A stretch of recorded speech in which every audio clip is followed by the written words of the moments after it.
Alright, here's an attempt at rewriting this equation for delta t. One thing I'm going to do sort of right off the bat is I'm going to lose these deltas. I'll maybe remember them at the end, but I'm just going to write d is equal to VIT plus a half AT squared. Now one of the problems is that if you have to solve for t, there's two of them there. And you've got another term on this other side.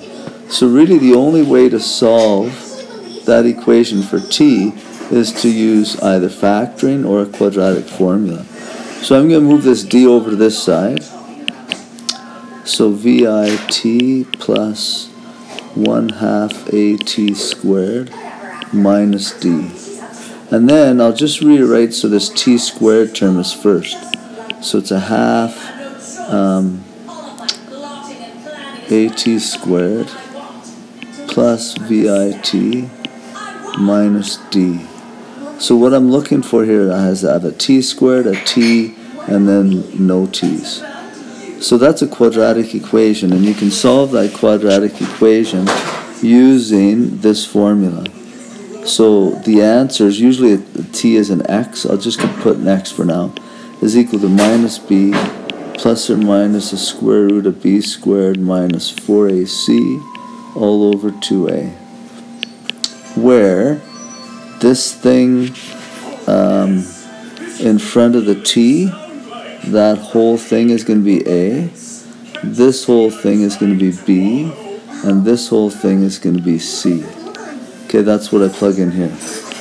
So x is equal to negative, okay, b is vi, plus or minus the square root of, b is vi squared, minus 4 times a is a half a, times c is negative d, all over 2 times a, which is a half a.